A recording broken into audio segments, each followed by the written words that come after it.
Olá, boa noite para você, boa noite Brasil. E mais uma quinta-feira eu ao vivo com você aqui pela Rede Eco TV. E como sempre faço, eu agradeço a você pela minha audiência. Eu tenho caminhado pelas ruas, andado pelo shopping, as pessoas têm me encontrado e parabenizado pelo programa Cristiano para você. Eu sempre digo que essa é a minha finalidade, levar informação com competência para todo o grande ABC e também para todo o Brasil. Então, hoje no meu programa Cristiano para você, nós faremos dois blocos. No primeiro bloco, nós vamos falar da importância da adoção no Brasil. No segundo bloco, nós vamos falar a respeito do assédio moral nas relações de trabalho. Mas antes eu quero mandar um grande abraço ao Dr. Roberto Gonçalves, presidente da Associação dos Advogados aqui do Grande ABC, que é um grande colaborador do nosso programa Cristiano para você. Dr. Roberto, um grande abraço. Aliás, tem um talento maravilhoso, esteve comigo também, faz parte do coral da OAB. Ao meu presidente Fábio Picarelli, que vem desenvolvendo um grande trabalho à frente da Ordem dos Advogados aqui de Santo André. Hoje às 19 horas houve um encontro para falar a respeito da assistência judiciária aqui na Casa do Advogado. Um grande abraço, presidente, e a toda a sua diretoria. Eu vou conversar com a doutora Shirley van der Zwan. Ela é presidente da Comissão de Infância e Juventude aqui da subseção de Santo André. Já já eu falo com ela. Antes, especialmente, eu quero mandar um outro grande abraço a um grande amigo. O meu amigo, irmão Silvio de Freitas. Aliás, ele é apresentador do programa Leilão na TV, produtor. E ele tem me ajudado muito. Semana que vem minha página já está no ar, graças à competência dele. Silvio, meu irmão, eu só tenho a dizer para você que eu desejo a você e sua esposa todas as bênçãos que vêm do céu. Um grande abraço e nós vamos nos falando. Doutora Shirley, como vai? Tudo bem? Tudo bom. Feliz em recebê-la aqui no meu programa. Muito obrigado por ter convidado. Doutora, o tema hoje é sobre adoção. Houve uma homenagem na Câmara Municipal, não houve? Eu fiquei sabendo. Fala um pouco dessa homenagem. Então, ontem foi muito importante, um dia muito importante para nós aqui de Santo André, porque foi instituída a primeira semana de adoção aqui em Santo André, municipal. E no dia 25 de maio, nós comemoramos o Dia Nacional da Adoção, onde nós pretendemos fazer com que as pessoas entendam um pouco o que é a adoção, desmistificar um pouco os aspectos da adoção, enfim, bater um papo muito bom entre quem pretende adotar e quem já adotou. Então isso foi muito importante. Hoje, doutor, existe muito preconceito ainda na adoção no nosso país? Infelizmente existe. Existem vários preconceitos e esse preconceito nós temos que terminar com eles, né? Nas escolas, ontem mesmo nós estávamos falando, a Marinês, que faz parte comigo do Laço de Ternura, Grupo de Apoio à Adoção, como coordenadora, ela bem colocou, traga uma foto de sua mãe grávida. Nem sempre a criança pode levar na escola a foto da mãe grávida. Então fica muito complicado. Então a criança fica sendo chacota das outras.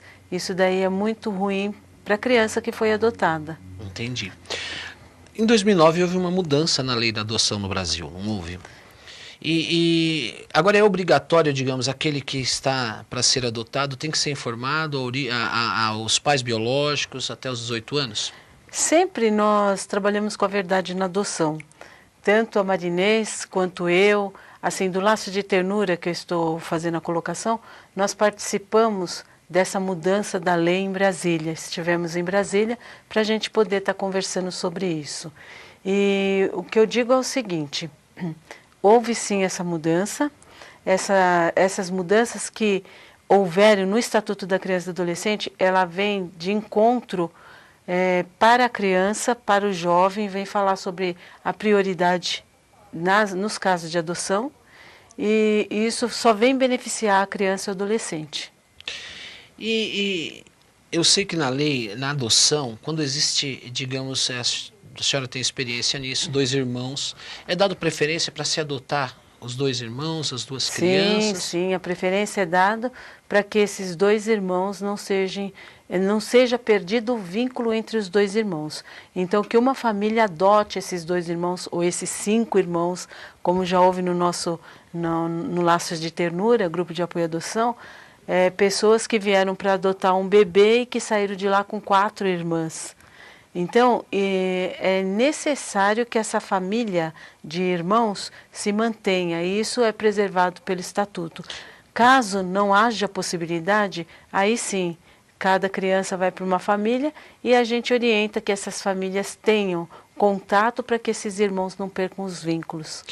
E existe um período, diminuiu esse período, né? Agora fica até 2 anos, a criança fica, digamos, no abrigo, pela lei. Anteriormente nós chamávamos de abrigo, né? Quer dizer, antes de tudo nós chamávamos de orfanato, é o que não existe mais.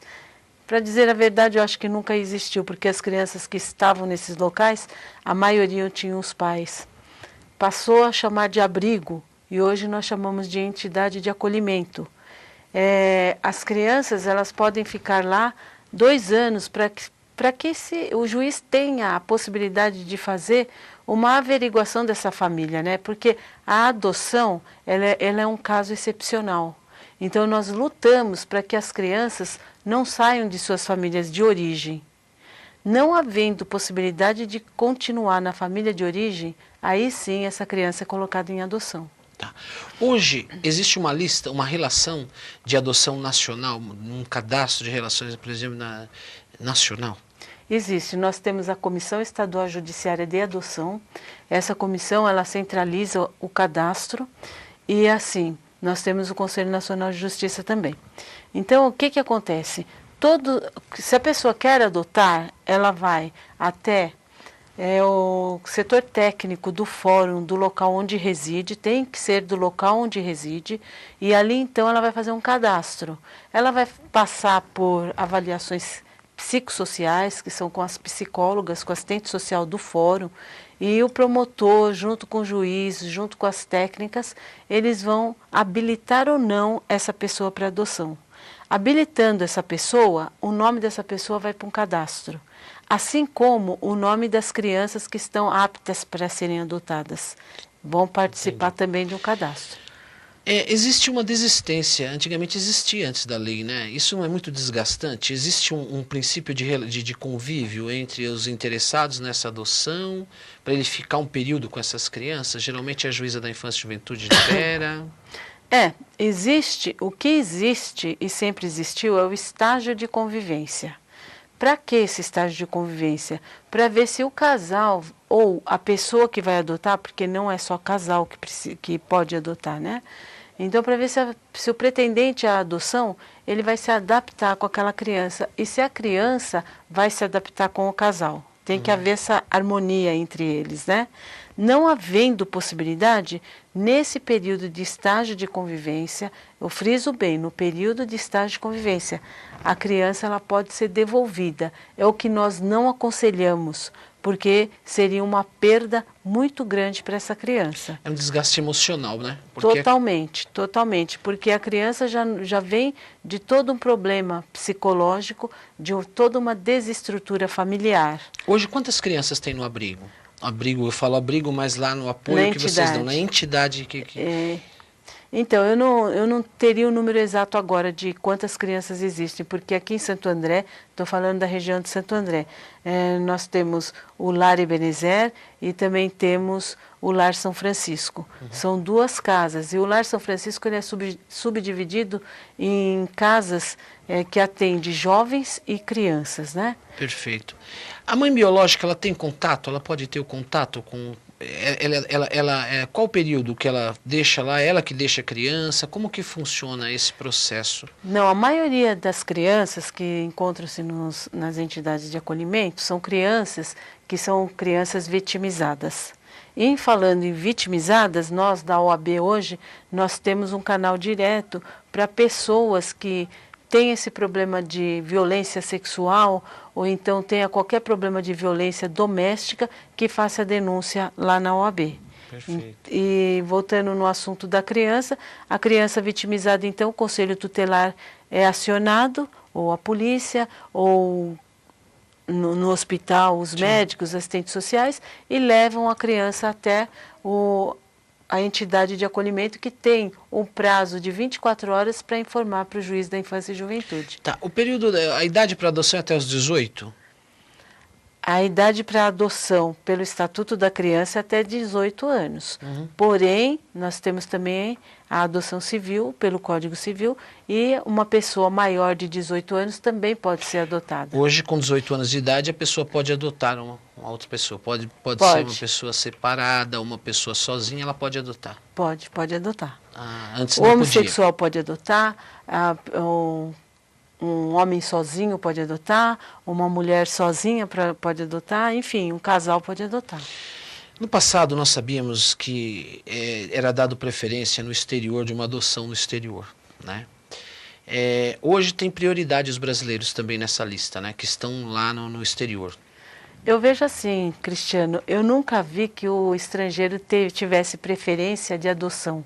Nunca percebi isso. Eu trabalhei muito também com adoção internacional e nunca percebi isso. O que eu percebo era que os estrangeiros, eles adotavam um perfil de crianças que os brasileiros não adotavam. E que isso tem mudado. Qual é o perfil? O perfil era, para o estrangeiro, poderia ser grupo de apoio, grupo de irmãos, poderia ser negros, poderiam ser crianças portadoras de HIV, enfim, eles queriam ser pais. Enquanto os brasileiros, eles davam preferência para meninas brancas até no máximo 2 anos, o que tem mudado e muito com o trabalho dos grupos de apoio à adoção. Nós somos em mais ou menos 110 grupos de apoio à adoção espalhados no Brasil. Temos uma representante que é a Associação Nacional dos Grupos de Apoio. Nos encontramos cada ano num estado, esse ano nós vamos para Brasília, né?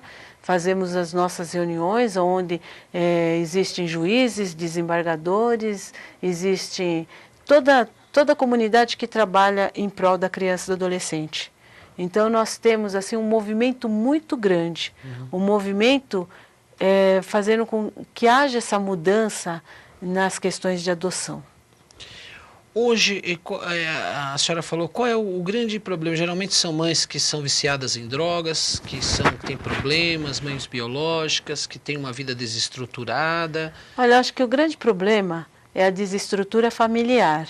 Tá.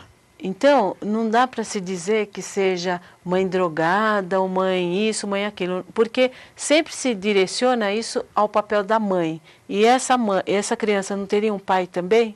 Sim. Então, eu acho que é um problema de desestrutura familiar. Sim. E tem casos que são irmãos separados, que ficam em uma determinada uma família e ficam em outras? Eu conheço. Não aconselho que isso aconteça, porque isso é muito desgastante. Eu mesmo conheço família que adotou 2 irmãzinhas, o irmãozinho foi para uma outra família, e que as crianças sofrem. Não porque queiram ficar com a outra família, mas por saudade do irmão. Então isso é muito difícil. É muito difícil contornar essa situação. Então, e as crianças hoje, até 12 anos, muitos sentem falta da mãe à noite, isso é uma realidade. E lá vocês têm a cautela de informar, olha, sua mãe, como tem esse processo psicológico de conversar com essas crianças? Então, nós não trabalhamos com as crianças, né? Nós trabalhamos na preparação das pessoas que querem acolher essas crianças. Entendi. Então, o Laços de Ternura é um projeto da FEASA, que é a Federação das Entidades Assistenciais de Santo André. E ontem nós tivemos esse evento, né? Na Câmara Municipal. Na Câmara Municipal, o doutor Israel Zecker. Uma justa homenagem. Que fez essa homenagem. E essa lei, ela foi aprovada por unanimidade pela Câmara. Eu até agradeço aos vereadores que aprovaram essa lei, porque nós estávamos precisando realmente disso em Santo André. Estamos com a caminhada marcada agora para o dia 26. Sairemos da Concha Acústica aqui de Santo André. E vamos fazer uma caminhada pela Coronel Oliveira Lima. Estão todos convidados. Muito bonito. As pessoas que quiserem participar, é só ir até lá. Nós vamos estar distribuindo alguns informativos a respeito de adoção, a camiseta da adoção. E é isso. Como é, Shirley, como é viver essa emoção? De depois você ver uma criança, um adolescente, uma pessoa adulta se formando e depois a alegria disso. Fala um pouco sobre isso. Para mim, assim, eu sou filha por adoção. Aliás, eu ia falar da onde que veio o Vander Swan, né? Então eu sou filha por adoção, agradeço muito meus pais e as pessoas que contribuíram para a minha adoção, que foi o Dr. Alberto Silva Franco, hoje Nossa, já aposentado, né? Juiz, né? Foi ele que fez a minha adoção. Então, mas assim, quando eu vejo que a adoção deu certo, para mim, eu tenho uma grande satisfação, muito grande satisfação, porque você vê que foi dado encaminhamento na vida daquela pessoa. É maravilhoso isso. E isso é assim, não dá para expressar o sentimento que nós temos. Por exemplo, ontem nós estivemos com a Carla Penteado, lá que nos prestigiou com a palestra dela no Teatro Municipal. Ela adotou 3 crianças com necessidade especial. A doutora Dina Zecker estava ali e assim ficou muito emocionada porque ela também tem uma filha que é uma filha especial. E como que eu posso dizer? O grande momento dessas adoções é de ver que uma mãe com tanto amor, com tanto coração, ela simplesmente disse, elas são as minhas filhas. E ela contando um pouquinho da história, ela dizia o seguinte, que quando ela foi ver essa criança no berçário, a pessoa que tomava conta falou, não adianta nem pegar que essa criança não ri, essa criança não chora, essa criança não faz nada. E ela disse, quem não ri, quem não chora é boneca. E quando ela pegou a criança e foi devolver ao berço, a criança começou a chorar. Ai, que maravilha. E disse que foi a primeira vez que essa criança chorou. É o amor, o sentimento, bom, enfim, não dá nem para explicar o que é. É o amor, realmente. É assim, um compromisso... Você é fruto desse amor, né? Com certeza. Uma profissional competente, realizada. Então, isso é maravilhoso, né? Luto por essa causa porque eu sei o que é viver num abrigo e sei o que é sair de um abrigo. Quanto tempo? Eu fiquei, olha, eu não me lembro quantos anos eu tinha, mas ao que parece eu tinha 2 anos de idade. Saí do abrigo com 8 anos. A minha adoção demorou mais de 10 anos para sair. Então, no passado era tão difícil uma adoção, né? A minha adoção é uma adoção meio que especial, né? Porque eu fui adotado por um homem, que era um seminarista, era um padre solteiro. Então isso complicou e muito. E se não fosse o Dr. Alberto, o Dr. Fábio Moscariello, que tivesse pego de frente isso e tivesse me dado essa oportunidade de ter uma família, eu não teria. Então eu devo muito a eles e eu agradeço muito a eles. Olha, eu fico feliz, sabe, de nós estarmos batendo esse papo. Aliás, a homenagem que vocês receberam ontem na Câmara, os vereadores que você mesmo disse que aprovaram essa justa homenagem. Eu acho que o que falta realmente é o amor, é aquilo que você falou. Quando se tem amor no coração, as coisas fluem de uma forma com certeza natural, não é? Hoje, na cidade de Santo André, qual é a fila de espera para adoção? Então, nós não temos uma fila de espera. O que nós temos é assim, Cristiano. São pessoas que fazem o cadastro de adoção e que escolhem, que têm a possibilidade de escolher o perfil da criança a ser adotada e a idade da criança a ser adotada. Ele vai ao fórum, só para a gente entender, ele preenche lá uma ficha onde ele escolhe requisitos, de 0 a 2, de 2 a 8. Exatamente isso. Exatamente isso. Aí o que acontece? Se essa pessoa escolhe uma criança de 0 a 2 anos, com certeza ela vai ficar muito aguardando a possibilidade de aparecer essa criança para ela. Mesmo porque, como nós já tínhamos dito aqui, a criança, antes de ser adotada, ela vai ficar recolhida, ela vai ficar nessa entidade de acolhimento em busca de possibilidades para esses pais saírem da situação em que estão. Isso pode demorar 1 ano. Certo. Porque antes a pessoa era muito comum ir no fórum, levava a criança, hoje acabou isso, não é verdade? Porque antigamente levava a criança, olha, eu não quero, olha, eu vou fazer a guarda provisória. Ainda tem a guarda provisória?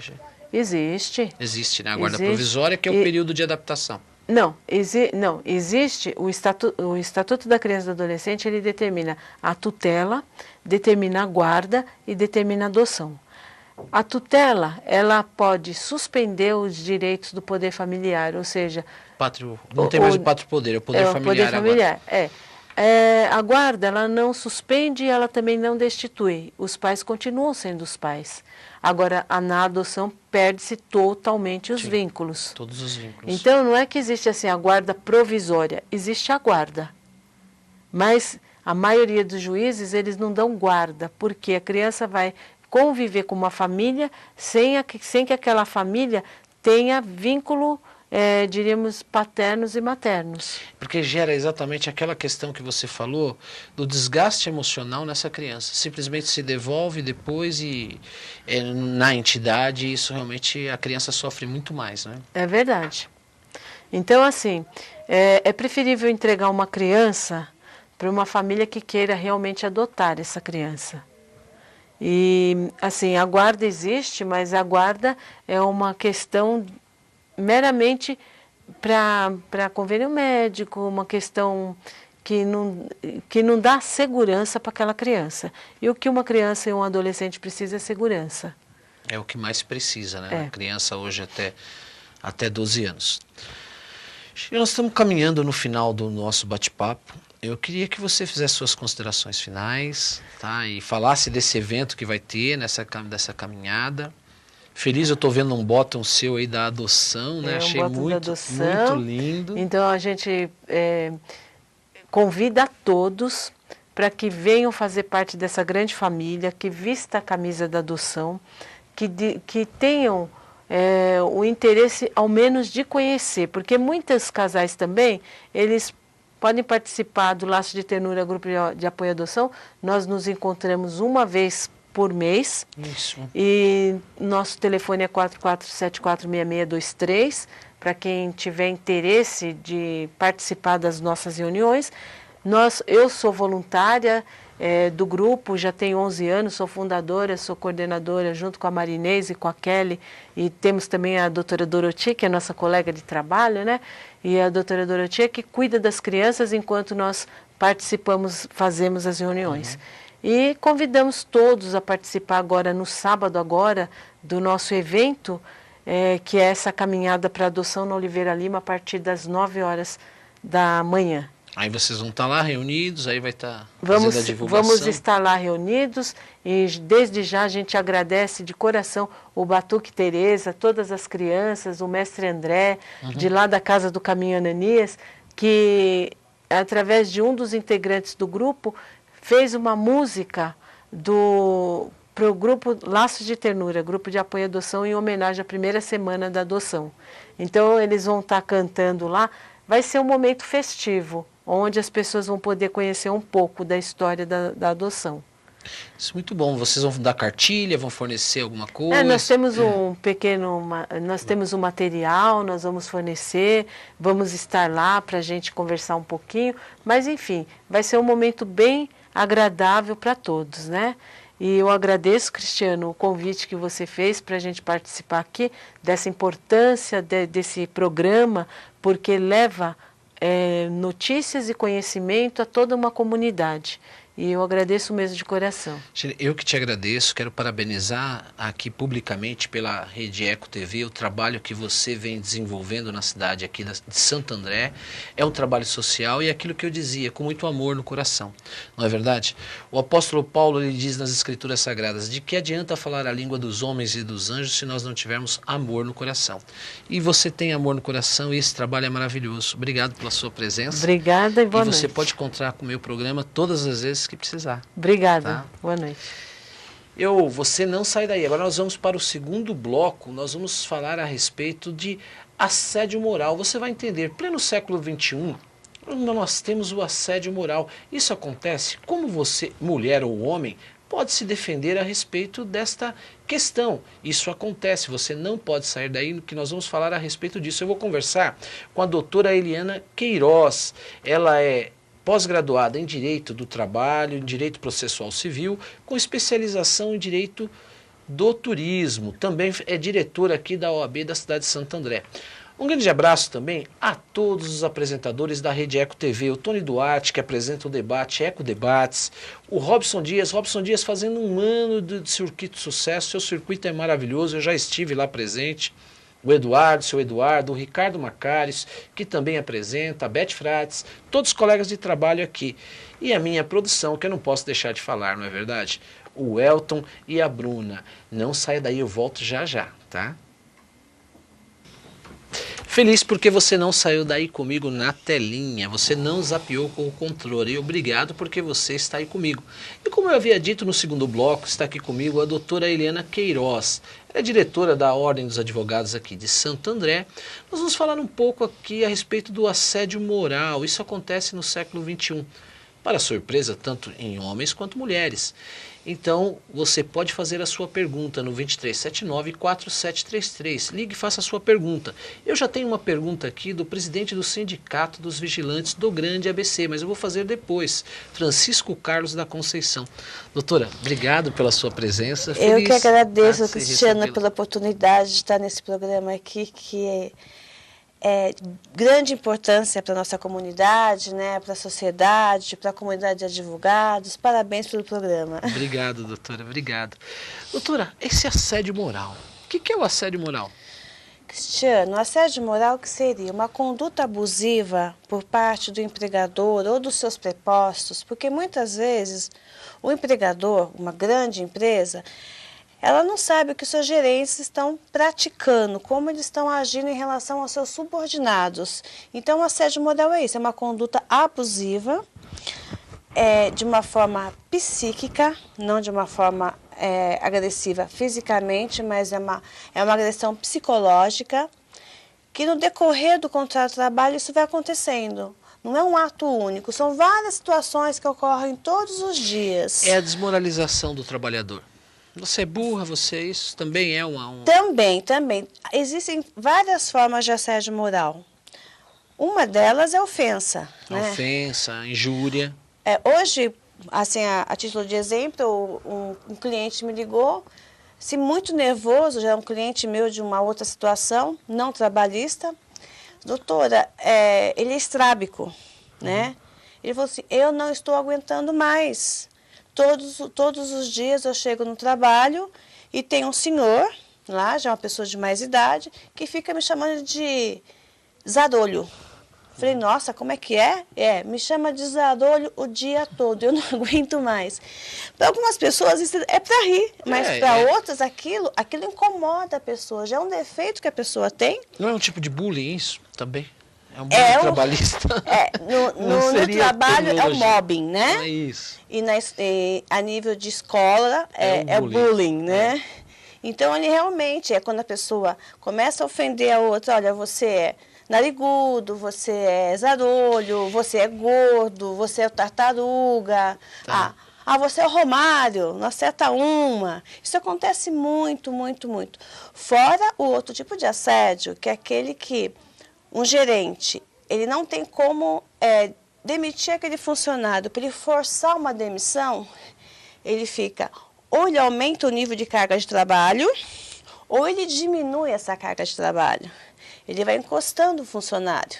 O funcionário fica ali o dia todo sem fazer nada. Então, mas essa conduta, ela é exercida pela autoridade sempre, aquele que é subordinado, ou pode ocorrer dentro do local de trabalho? Tem que ser subordinado? Não.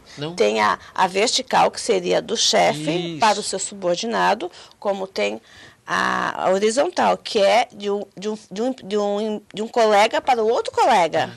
Entendi. Um colega pode começar a perseguir o outro. Por quê? Por medo que o chefe não dê uma promoção para ele. Isso acontece muito em linha de produção, né? Em que as pessoas ganham por tarefa, por número de trabalhos realizados. Isso acontece muito em linha de produção, dentro de fábricas, na construção civil, isso acontece muito. Que a origem dos trabalhadores que vêm do Nordeste, Norte do país. Exatamente. Então, é de colega para colega. Mas quem que vai responder aí? Quem vai responder é o empregador. Porque ele não está agindo de uma forma vigilante com os seus funcionários, entendeu? Entendi. Ele, de alguma forma, ele vai responder por esse ato ilícito. Isso é interessante.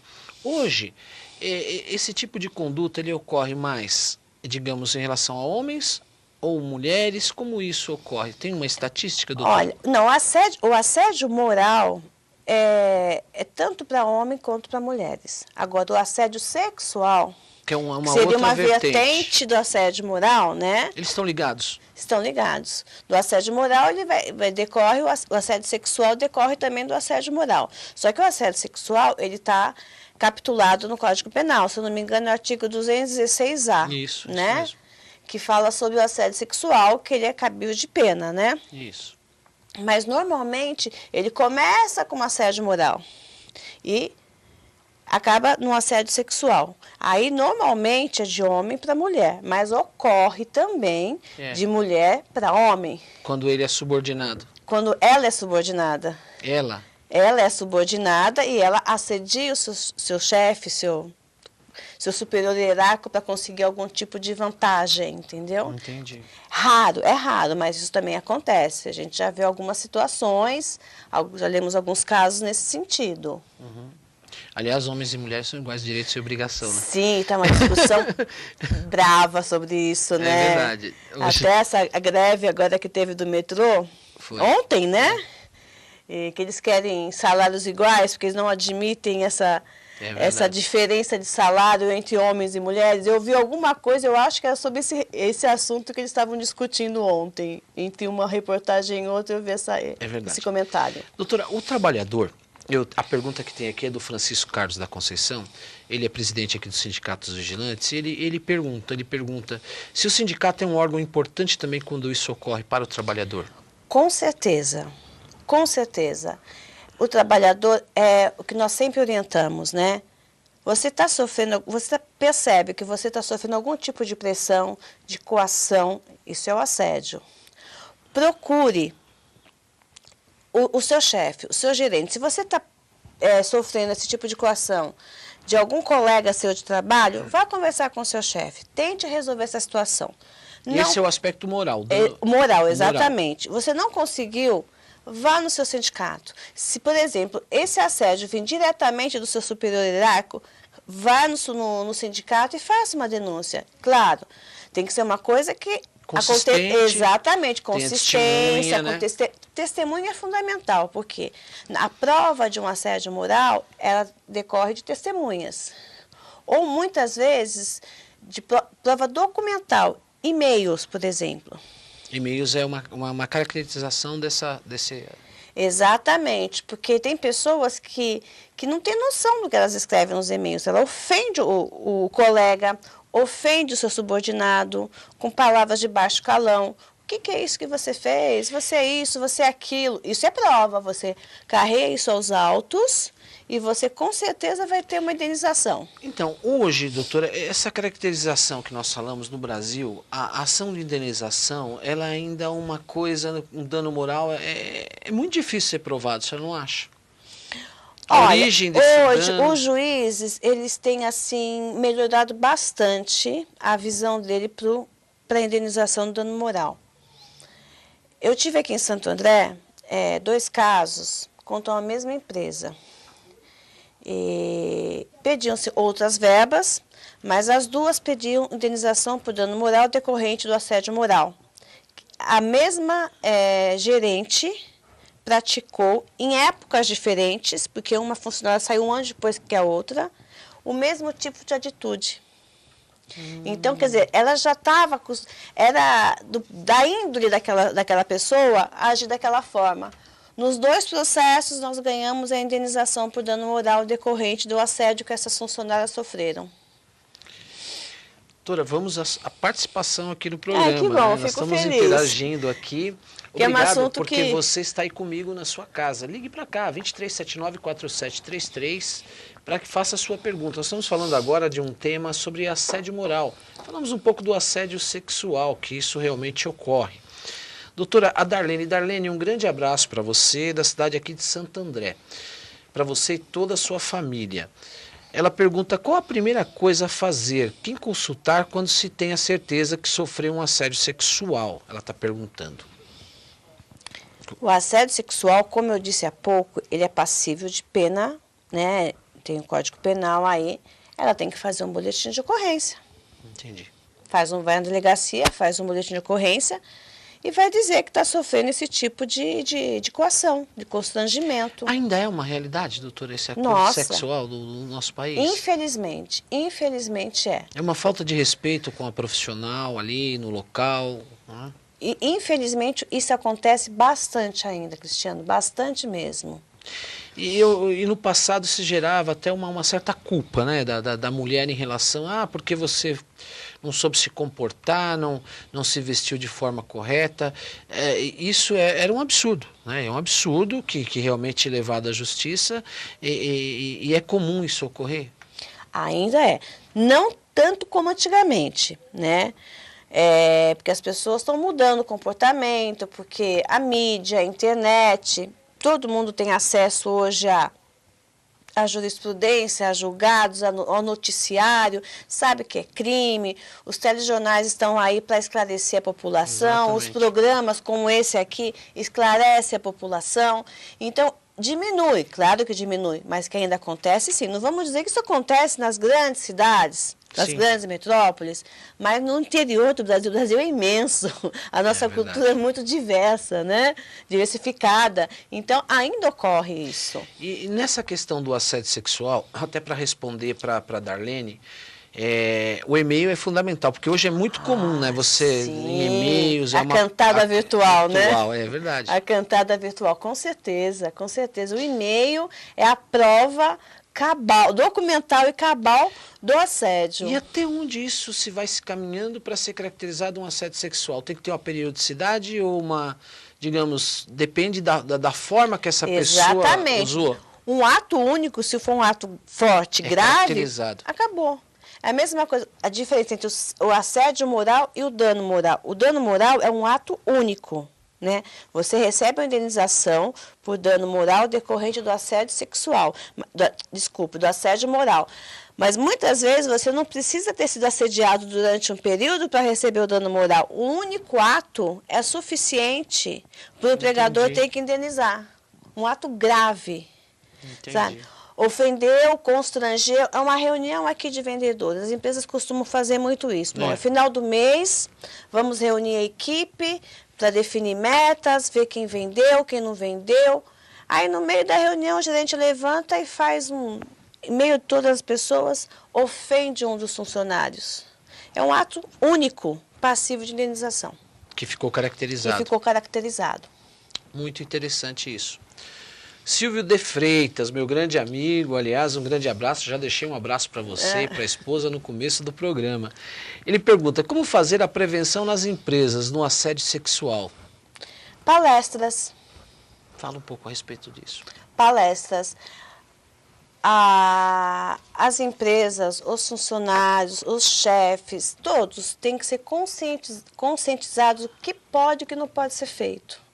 São as palestras que os RHs, a gestão de empresas precisam implantar nas suas empresas, as palestras de conscientização. Da mesma forma, a conscientização da adoção da minha amiga Shirley, né? A mesma coisa da situação dentro das empresas. Palestras para conscientizar, para esclarecer o que é o assédio, porque de repente a pessoa nem sabe que está praticando um assédio. Ela usa determinadas expressões. Porque para ela é normal, é o cotidiano dela. Em vendas, principalmente, que você cobra, você tem que cobrar, porque você é cobrado. Isso acontece muito com bancário. Você precisa cumprir metas, né? Cumprir metas, mas a forma como você transfere essa cobrança de metas para o seu subordinado é que você precisa saber. Então, o que é importante? Aquela agressividade que você falou, né? Você fala, pô, você é burro, como eu dizia no início do programa, você realmente não consegue fazer nada. Você é um tartaruga, você está pior que o Ronaldinho. Você precisa emagrecer para correr mais. Exatamente. E isso caracteriza. Isso gera aquele sentimento, né? Olha, várias participações. Eu quero você, 2379-4733, liga para mim. Eu estou aqui com a doutora, ela está respondendo a respeito de assédio moral nas relações do trabalho. Rosa Maria. Rosa, um grande abraço para você. Qual a penalidade que o assediador pode sofrer e o que acontece com ele? A doutora ela falou a respeito, tem que se procurar uma delegacia de polícia, ou uma delegacia da mulher, no caso se for mulher, né? Mas eu quero que a doutora fale a respeito disso. Doutora, fala um pouco, qual é essa penalidade, o que ocorre? Olha, eu não me lembro assim exatamente qual é o tempo de pena para o assédio sexual. Você que está capturado lá no Código Penal, artigo 216A. Vai ser feito toda a investigação, como todo tipo de crime. Você vai lá fazer uma denúncia, uma queixa-crime, vai ser o trâmite do inquérito policial, que vai ser encaminhado para a promotoria, para ver se vai denunciar ou não, para ir para o juiz, para ter o julgamento, para ter essa combinação. Então, essa parte criminal, realmente, eu não posso dizer quanto, de que forma ele vai ser penalizado, mas ser provado que ele é autor, que ele cometeu esse crime, ele vai ser penalizado. Ele vai sofrer ali aquela sanção ali Exatamente. daquela questão. E nesse aspecto, o empregador dificilmente vai responder pelo assédio sexual. Muitas vezes tem juiz que entende que também caberia ao empregador o que nós chamávamos antigamente de invigilando, né? Vigiar o que o seu funcionário está fazendo. Mas no assédio moral, eu não vi ainda nenhum julgamento, nenhuma sentença em que o empregador é penalizado pelo ato do assédio sexual do empregado, que o empregado praticou. Isso, cometeu. Exatamente. Mas ocorre sim. Por isso que, geralmente... Mas isso é muito raro, né? É raro. O subordinado, ele deve levar a outro superior. É o moral, né? É o moral. O que é uma coisa cotidiana, que acontece em todos os segmentos bancários. O assédio moral decorrente da pressão que ele sofre, que eu estava te falando agora há pouco, né? A pressão para cumprimento de metas, vender produtos. Você ligou para um banco, o gerente já te oferece, olha, você quer comprar um seguro? Você quer renovar o seu seguro? Porque eles têm metas para cumprir. E isso gera o quê? Gera uma ansiedade. Essa ansiedade, ela pode somatizar em outros tipos de doença, como problema de gastrite, dor de cabeça, pode levar à depressão. A depressão vai levar ao LER, que é a lesão por efeitos repetitivos. Né? Então, uma série de doenças... Então, e como que a gente vai provar essa caracterização aí desse assédio? Porque é um desgaste que você falou, que a pessoa sofre no decorrer do trabalho. Como vai ser aferido isso, digamos? Quando se chega no topo da doença, a pessoa não consegue mais trabalhar, o que acontece? Ela vai ser afastada. Ela vai para o auxílio-doença. No auxílio-doença, o médico do perito do INSS vai constatar que aquela doença que ela teve foi decorrente das condições de trabalho que ela foi exposta. Aí você consegue caracterizar o assédio. A indenização por ato ilícito. Ah, entendi. Então, a pessoa que sofre esse dano, ela tem que reunir essas provas, Exatamente. É muito importante, porque muitas vezes o que ocorre, a pessoa está trabalhando e ela não quer levar isso, não é verdade? Porque senão ela vai ser demitida. Vai gerar um desgaste para ela, né? Então, ela pode reunir essas provas, tanto testemunhal também, não é? Exatamente. Provas testemunhais, provas documentais, relatórios médicos, laudos médicos.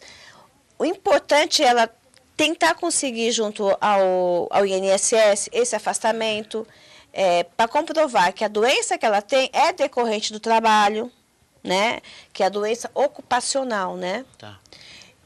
E com isso ela consegue uma indenização por ato ilícito decorrente das más condições de trabalho. Que isso começou tudo lá atrás com assédio. Com aquela pressão. Assédio sexual. Não. Moral.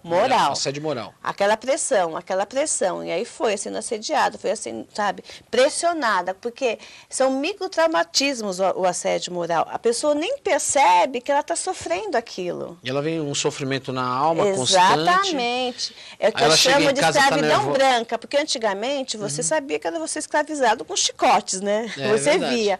Hoje, o trabalhador ele não vê essa escravidão, ele não vê esse chicote. Porque todo dia que ele levanta de manhã e fala, meu Deus, eu tenho que ir para lá. E um tratamento, digamos, psicológico, fazer terapia, isso vale como prova no decorrer desse trabalho? Sim. Inclusive, em bancos, tem alguns bancos que já têm até um próprio, vamos dizer assim, um departamento médico. Quando eles percebem que o funcionário está com esse tipo de comportamento ansioso, depressivo, nervoso, eles já encaminham para o tratamento, porque eles sabem que lá na frente ele pode ter alguma consequência disso. Então, eles já estão se preparando, já estão conscientizados, né, disso e já estão dando esse apoio para o funcionário. Entendi. dando esse apoio para o funcionário. Isso é caracterizado em todos os funcionários, funcionário público... Geral. E... O que está acontecendo também nos funcionários públicos, que agora todas as prefeituras estão instalando aí câmeras, né, de segurança. Isso.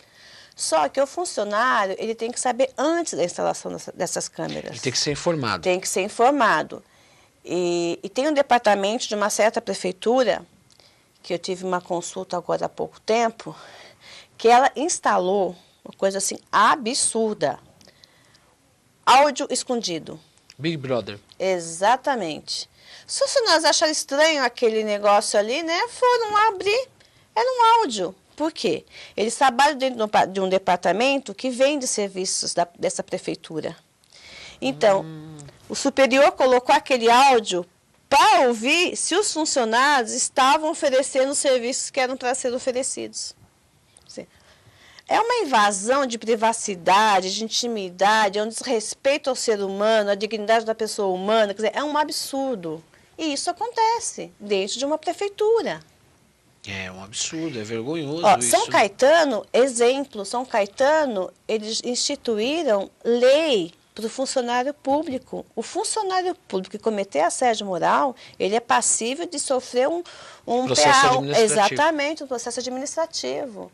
Já temos lei federal, lei estadual, instituindo o Dia Nacional contra o Assédio Moral, que é dia 2 de maio. Só que, infelizmente, não é tão divulgado. Mas isso é uma doença, isso é muito sério. Isso precisa ser tratado com maior celeridade pelas empresas. Hoje, no Brasil, o nosso país está caminhando, você falava a respeito desse desenvolvimento. Nos outros países, Estados Unidos já tem um avanço maior nesse sentido. Nem se compara.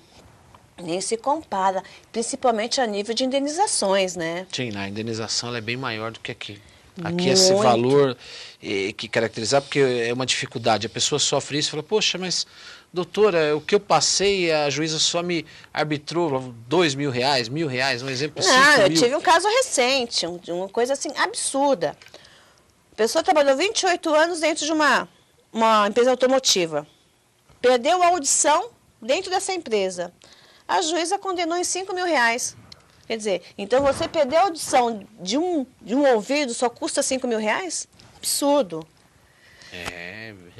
Não são todos, graças a Deus, não são todos os juízes. Muitos têm essa consciência, têm realmente... Porque o que é essa indenização? Não é para você colocar dinheiro no bolso do trabalhador. Ela tem um efeito pedagógico. É para a empresa aprender que ela precisa mudar a sua forma de... A filosofia. Exatamente. Saber respeitar o trabalhador. Porque o trabalhador ainda, depois de 24 anos, 88, né? 24 Isso. anos da Constituição Federal, ele ainda é desrespeitado. Ele é muito desrespeitado. Isso porque se fala que a Constituição de 88 é a Constituição cidadã, né? Mas infelizmente o trabalhador ainda ele é muito desrespeitado. Por isso que eu, há 30 anos, abracei essa causa, né? De defesa dos trabalhadores. Porque realmente e aquilo que você falou, antes da Constituição existia todas essas questões, mas não tinha ainda uma legislação própria para se reforçar isso, não é verdade? Exatamente. E tudo é uma cultura que vai se adquirindo, né? É aquilo que você falou, da década de 90 para cá, é que as ações de indenizações começaram... Sim, isso nem se falava em ação de indenização por dano moral, por dano à imagem, né? É verdade. Dignidade da pessoa humana, isso está na Constituição desde 88, mas nós podemos dizer que isso entrou para a jurisprudência, que isso passou a fazer parte do cotidiano do judiciário há cerca de 10 anos. Há 10 anos ninguém falava nada. Novo. Isso em termos ainda, ele é muito novo em termos da relação do trabalho. Não é? Também é por isso que eu entendo que os juízes ainda não conseguiram equalizar um valor que não enriqueça licitamente o trabalhador, mas também que não deixe a empresa assim, não vou pagar porque vou continuar fazendo, porque a indenização é um valor que não vai me doer no bolso, né? Uhum. Mas eu acredito que ainda mais daqui uns 5 ou 10 anos a gente consiga realmente ter uma melhora nisso, né? É uma evolução que vai se tendo dentro da sociedade, né? Então, hoje a caracterização muito se ocorre, eu li outro dia, saiu até nos jornais, que colocaram até uma câmera no banheiro de uma empresa. No banheiro, não pode. Banheiro, provador, vestiário, não pode colocar câmera. Câmera em lugar onde as pessoas... Público, né? Público, Áudio de forma alguma. Áudio de forma alguma. E esse caso se colocou um áudio para verificar? Se eles estavam vendendo serviços que eram... A venda casada, você compra um produto, tem que levar o outro. Eles tinham que forçar as pessoas que procuravam aquele departamento a vender aquela... Então, como estava caindo o nível de venda, porque a pessoa não queria forçar a venda, né? Entendi. Essa pessoa colocou esse áudio. Eles desconfiaram, eu fui lá, era um microfone, Big Brother. Big Brother. Um Big Brother, exatamente. Além dessa prova testemunhal, doutora, que pode ser feita, ela tem uma prova pericial no local? Ou essa... Não. Não tem. A pericial seria para o caso da... O que acontece? Funcionários, problema de coluna, né? É a indenização por ato ilícito, decorrente da doença ocupacional. Aí o perito vai no local de trabalho, vai verificar as condições de trabalho, como que ele executava as suas tarefas, se a forma como era executada a tarefa ocasionou o problema que ele tem. A LER, né? Pessoa que trabalha muito em linha de produção, né? Que trabalha em fábrica de móveis, que fica o dia todo lá, cerando, né? Faz todo esse movimento, né, problema de coluna, aí o perito entra para constatar as condições de trabalho. Mas o dano moral ele é caracterizado... O dano moral não, é caracterizado por meio de testemunha e de prova documental. Que é os documentos que tem, que nós falamos. E essas pessoas que desencadeiam doença ocupacional, elas também vão receber indenização por dano moral decorrente do ato ilícito pela empresa não ter tomado as prevenções corretas para evitar que ele ficasse doente. Não, a prevenção... É uma coisa um pouco complexo, mas é aquilo, né? que você falou, é a evolução que está ocorrendo dentro das empresas para que exista uma adequação. Porque no passado, antes da Constituição, o trabalhador ele não tinha muita garantia, não é verdade? Não, nenhuma. Era uma coisa ele ficava doente e acabou. Acabou, ele trabalhava 20, 30 anos numa empresa e não tinha muito... Você vê, hoje nós temos a estabilidade após acidente de trabalho, que o empregado quando volta, que é a lei 8.213 de 91, né? O empregado voltou do acidente, recebeu a alta médica e tem 12 meses de garantia no emprego, não pode ser demitido. Então, nós tivemos a evolução. Doutora... Ainda falta muito, mas vamos chegar lá. Estamos caminhando para o final. Ah, que pena. Eu queria suas considerações finais, né? Quero agradecer mais uma vez o convite, né? Agradecer ao meu presidente Fábio Picarelli, né? Que estou aqui em nome da ouvidoria da UAB de Santo André e toda a diretoria que me deram essa oportunidade de estar participando desse programa tão importante para a nossa comunidade, como já dito no início. Doutora, eu que agradeço mais uma vez, agradecer também a doutora Shirley, né, e a você também que colaborou conosco no programa, e aliás de uma forma muito instrutiva, porque aquilo que nós falávamos, é muito importante a sociedade ter conhecimento das leis, do que está ocorrendo. Para poder se defender, para sofrer menos, né? Porque o trabalhador está sofrendo e não sabe que ele tem uma arma.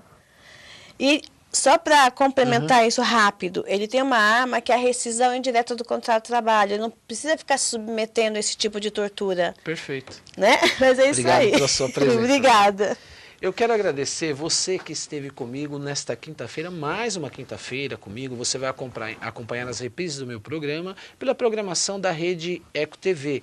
Na próxima quinta-feira nós estamos juntos. Eu queria deixar aqui para você uma questão muito simples. Sozinhos podemos chegar, mas juntos nós iremos muito mais longe. Não se esqueça disso. Um forte abraço e até quinta-feira. Obrigado.